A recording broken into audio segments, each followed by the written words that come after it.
Governo novo. Ideias novas. Segundo turno é sempre uma disputa entre dois modelos de governo. E as diferenças entre um e outro são bem evidentes. Dilma, todos sabem, é uma presidenta íntegra, que tem tolerância zero com a corrupção. Prova disso é o respeito que ela demonstra pela autonomia dos órgãos que fiscalizam e apuram as irregularidades na administração pública. O país foi surpreendido ontem com gravações dos depoimentos à justiça de 2 indivíduos presos pela Polícia Federal no meu governo por envolvimento em atos de corrupção. Todos sabem que tenho tolerância zero com a corrupção e deixei isso bem claro ao criar as condições para investigar todo e qualquer delito e malfeito e para levar a julgamento todos os corruptos e os corruptores. Nem sempre antes foi assim no Brasil. Muito pelo contrário. Aqui se costumava varrer a corrupção para baixo do tapete. O principal envolvido nas denúncias, que hoje faz acusações para diminuir a sua pena, foi demitido da Petrobras por mim e foi preso no meu governo. Tudo o que ele disse tem de ser apurado com rigor. Eu sou a primeira a exigir isso. Mas a investigação deve ser feita sem interferência ou manipulação política. A lei não pode ser aplicada ao sabor de circunstâncias eleitorais. Quem está dizendo isso é uma presidenta que nunca compactuou com qualquer tipo de irregularidade. Jamais aparelhamos a Polícia Federal ou a Procuradoria-Geral da República. Essa é a nossa diferença em relação aos governos tucanos. Nós investigamos, eles escondiam. Quem criou as condições como eu para combater a corrupção nunca será conivente com ela. Por isso, estou propondo a implantação de 5 medidas no combate à impunidade, pois a impunidade é o mal que alimenta a corrupção. Medida 1. Aprovar uma lei que transforme em crime e puna com rigor os agentes públicos que enriquecem sem justificativa ou não demonstrem a origem dos seus ganhos.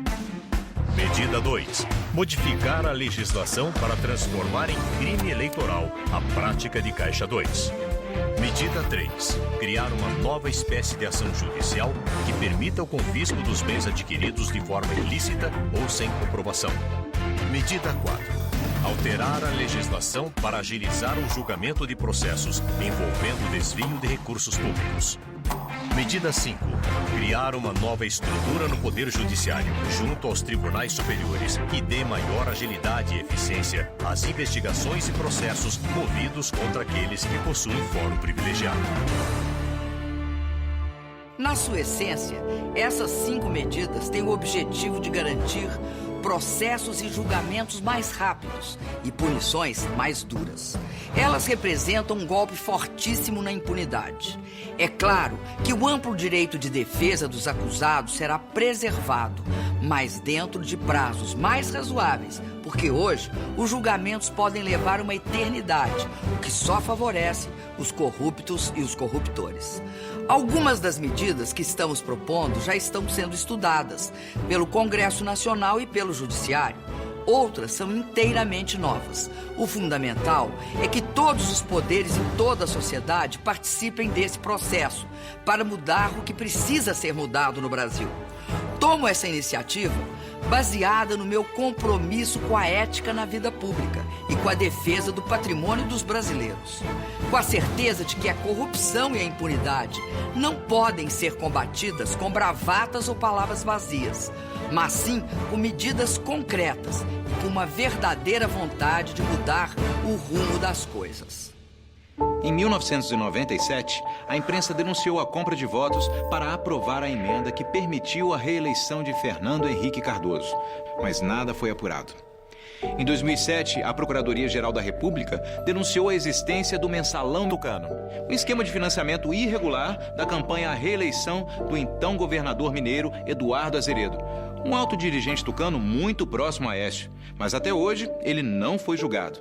Mais recentemente, a imprensa denunciou que para obter um contrato nas obras do metrô, a empresa francesa Alstom pagou propina a vários políticos de São Paulo, estado governado há 20 anos pelo PSDB.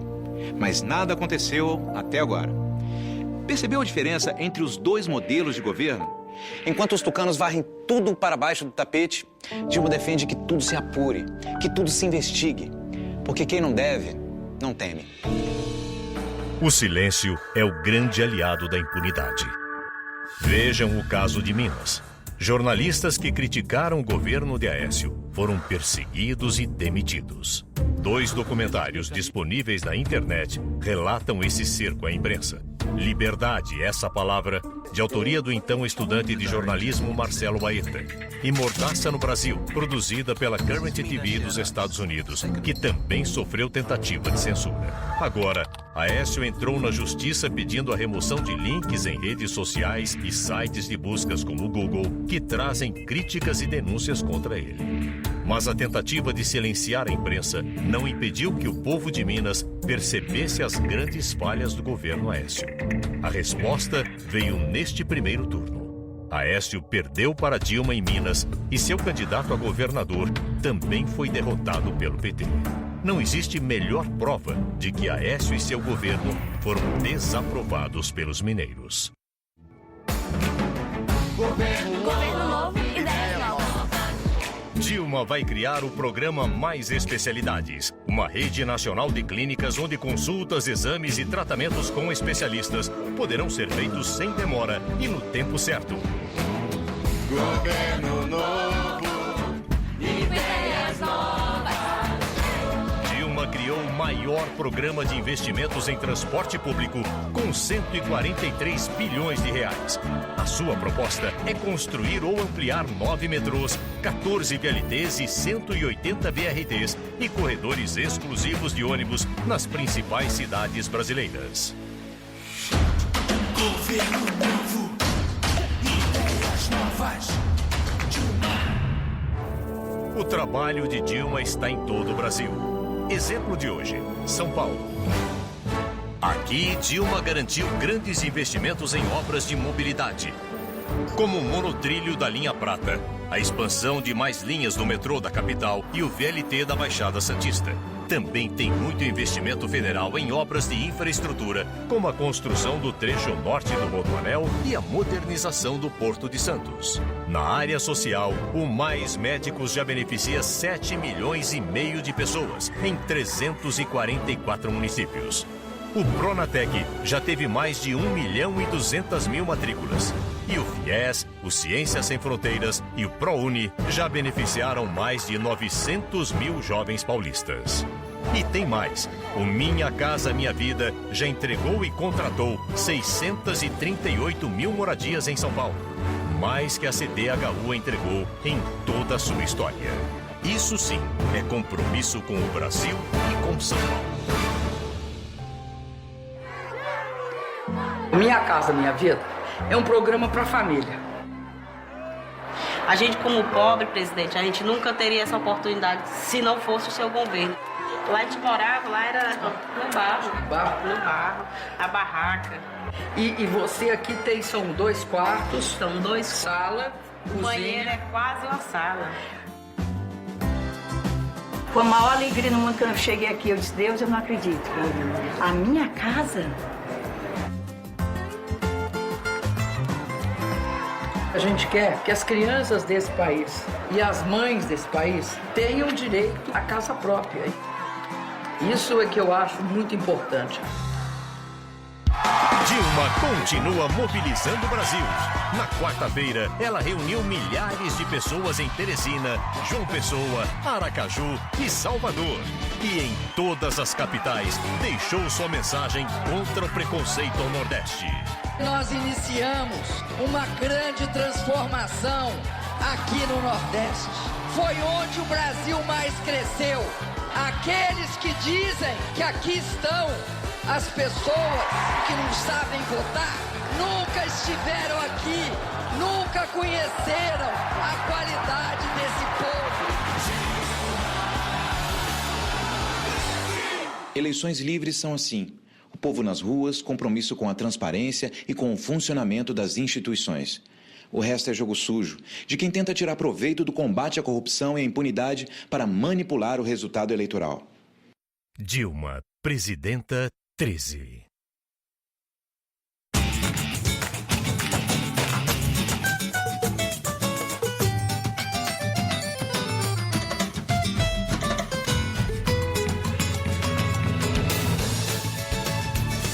Muda Brasil. Agora é Aécio.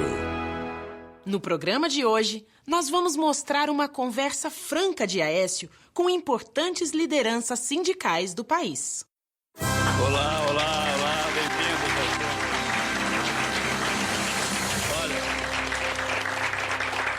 muito obrigado, gente. Aqui estão algumas das mais importantes lideranças sindicais do Brasil, para a gente ter um papo reto, olho no olho, sobre as questões que interessam de verdade a vida de quem trabalha no Brasil ou de quem trabalhou. E eu venho aqui para responder a todas as perguntas de vocês de forma muito clara. E vamos começar. Senador Aécio, o atual governo se comprometeu ao diálogo social, em especial com os trabalhadores. Nos virou as costas. No seu governo, como o senhor irá tratar os trabalhadores? Miguel, eu quero aqui assumir um compromisso com você e com todos os trabalhadores brasileiros. O meu governo vai ser o governo do diálogo do primeiro ao último dia. E é nesse diálogo que nós vamos superar as dificuldades que nós estamos vivendo hoje. Pode confiar. Senador, como você sabe, esse governo atual não deu um centavo de aumento para os aposentados. Você, eleito presidente da República, qual a política que você vai aplicar para a recuperação do poder de compra das aposentadorias? João, você é testemunha que nós temos conversado muito sobre isso. No meu governo, o aposentado vai ser tratado com a dignidade que ele merece. E nós vamos incluir, no cálculo do reajuste, despesas que são típicas dos aposentados, como aumento dos medicamentos, por exemplo. E você, João, é quem vai me ajudar a estabelecer essa nova política de reajuste diferenciado para os aposentados no Brasil. Você já ganhou meu voto e de todos os aposentados do país. Mas vamos te cobrar. Senador Aécio, a atual política de valorização do salário mínimo, que vai acabar o ano que vem, se o senhor eleito, o senhor vai dar continuidade? Cristina, a atual política do salário mínimo foi uma construção no Congresso. Não foi obra desse governo, como eles gostam de falar. E nós, o meu partido, o PSDB, e o Solidariedade do meu companheiro Paulinho da Força, foram os dois partidos que apresentaram o projeto que vai garantir a política do salário mínimo até o ano de 2019. Mas no meu governo, além da política do salário mínimo, eu vou fazer o Brasil crescer. E aí a valorização vai ser muito maior. Por conhecer o seu trabalho e a sua pessoa, eu acredito no que o senhor está dizendo. Muito obrigado. Presidente Aécio, fator previdenciário. A presidente tem afirmado que acabar com o fator previdenciário é demagogia. O senhor terá o compromisso de buscar uma alternativa e ter esse compromisso diretamente com os trabalhadores? Araújo, em primeiro lugar, eu reconheço que o fator previdenciário tira uma parcela muito expressiva dos ganhos dos aposentados. O que nós vamos fazer é uma ampla discussão com o movimento sindical brasileiro para encontrarmos uma alternativa que substitua o fator previdenciário e não puna de forma tão cruel os aposentados brasileiros. Eu confio e tenho certeza absoluta que o povo há de levá-lo como presidente da República. Presidente, a tabela do imposto de renda, ela não é corrigida pela inflação. Isso traz enormes prejuízos aos trabalhadores. Gostaria de saber qual é a sua proposta para resolver este problema. Chiquinho, no último 1º de maio, eu assumi com o Brasil inteiro o compromisso de reajustar a tabela do imposto de renda pela inflação. E aqui hoje eu vou assumir um segundo compromisso. Nos meus 4 anos de governo, nós vamos corrigir a defasagem. Este é o meu presidente, confio em você. Valeu, amigo. Presidente, esse governo perdeu o controle da inflação, que corrói o salário dos trabalhadores. O que o senhor vai fazer para controlar a inflação? Ramalho, você se lembra, foi o nosso governo lá atrás que acabou com a inflação. E o atual presidente da República acha que não tem inflação no Brasil. Eu pergunto à senhora que está me ouvindo agora, dona de casa, a senhora indo no mercado hoje, compra a mesma coisa que comprava há 6 meses atrás? Claro que não. Por isso, Ramalho, no nosso governo é tolerância zero com a inflação. Presidente, acredito no senhor. Estamos juntos. Presidente Aécio, o governo atual prometeu criar milhares de creches e não cumpriu. Nós, mulheres que temos que trabalhar e não temos aonde colocar os nossos filhos, no seu governo, qual será a sua posição nessa questão? Eunice, esse é um tema muito, mas muito importante. Mais de 40% dos lares brasileiros são chefiados por mulheres. Se não tem creche, como é que a mãe vai trabalhar, como é que a mãe vai estudar? A atual presidente da República prometeu construir 6.000 creches e não construiu. Eu, além de construir essas 6.000 creches em todas as regiões do Brasil, vou aumentar a idade de permanência da criança nas creches. Eu fiz uma conta outro dia. Só esses desvios na Petrobras permitiriam que 450 mil crianças, o seu filho, por exemplo, já estivesse hoje numa creche. Presidente, o governo do PT está conduzindo o país a uma recessão. A indústria anuncia 100 mil cortes, 100 mil desempregos. Como fazer para estancar isso? Como fazer para impedir essa tragédia? Alemão, o nosso governo é o único que tem condições de fazer o Brasil voltar a crescer, porque ele terá credibilidade. Nós vamos fazer com que esses empregos que estão sendo gerados na Ásia, na China em especial, voltem a ser gerados aqui no Brasil, porque nós vamos garantir competitividade para quem produz no Brasil. Esse é o meu primeiro compromisso. Conheci você em Minas, sei que você pode fazer pelo Brasil. Acredito em você, Aécio. Muda Brasil. Agora é Aécio. Aécio Neves é neto de Tancredo Neves. Esteve ao lado de seu avô na luta pela liberdade e a volta da democracia no Brasil. Presidente Tancredo Neves, a juventude não é o futuro deste país. Nós somos a garantia do seu presente. Muda Brasil! Aécio é casado e pai de 3 filhos. Formado em economia, foi deputado federal e presidente da Câmara, onde liderou a aprovação da lei que acabou com a imunidade dos parlamentares para crimes comuns. A partir daí, os políticos passaram a responder por seus atos. Aécio foi 2 vezes governador de Minas Gerais. Numa gestão inovadora e corajosa, cortou o número de secretarias, cortou privilégios e, para dar o exemplo, cortou seu próprio salário pela metade. O Estado voltou a crescer e melhorou a vida das pessoas. Minas tem hoje a melhor educação fundamental do Brasil. E as famílias de Minas têm a melhor saúde do Sudeste. Resultados de um jeito de governar reconhecido internacionalmente. Aécio terminou seu segundo mandato com mais de 92% de aprovação dos mineiros. Em seus 30 anos de vida pública, Aécio acumulou experiência de governo, enfrentou e superou muitos desafios. Aécio está pronto para ser presidente e tem a força política para fazer as mudanças que você quer e o Brasil precisa. A nova pesquisa Datafolha confirma: o Brasil quer a mudança e Aécio é o candidato que mais cresce na preferência dos brasileiros. Confira o resultado do primeiro turno. Dilma, 42%. Aécio, 34%. Agora, numa virada espetacular, Aécio sobe 17 pontos e passa à frente. Veja, Aécio, 51%. Dilma, 49%. A mudança já começou e a mudança é Aécio. Um novo Brasil pra gente, decente, maduro, caminhando diferente, pra frente, seguro. Aécio é um cara leal, é um cara sincero. Uma das maiores qualidades do Aécio é saber montar equipes bastante eficientes. Mais do que ser um gestor, é ser um líder que tem uma equipe capaz de gerir realmente, né, o futuro aí, os próximos passos do nosso país. É aquele cara que fala que vai fazer e faz. Quem conhece o Aécio confia. E eu conheço há 10 anos e confio bastante. Acorda o país inteiro. Aviso o povo nas ruas. É quem pode consertar esse país. Aécio é o mais completo líder desta nova geração. Como um bom mineiro, sou testemunha de quanto ele realmente transformou o nosso estado. É um homem que tem DNA, né, do Tancredo Neves, né, o avô dele. Levanta, Brasil guerreiro, vem junto que a pátria é sua. A força que o Brasil precisa chamou. Pra mudar, pra melhorar, pra voltar a crescer. Aécio, eu vou. Eu acho que ele tá no caminho certo. Se você pode escolher um caminho bom, por que escolher o caminho errado? O desenvolvimento tem nome, é Aécio Neves! A força que o Brasil precisa chamou. Aécio, eu vou. Muda Brasil. Agora é Aécio. Nessa eleição, para o PT, o inimigo é o Aécio. Para o Aécio, a inimiga é a inflação. Para o PT, o inimigo é o Aécio. Para o Aécio, a inimiga é a incompetência. Para o PT, o inimigo é o Aécio. Para o Aécio, a inimiga é a falta de crescimento. Para o PT, o inimigo é o Aécio. Para o Aécio, a inimiga é a corrupção. E aí, quem você acha que está lutando pelo Brasil? Aécio, presidente.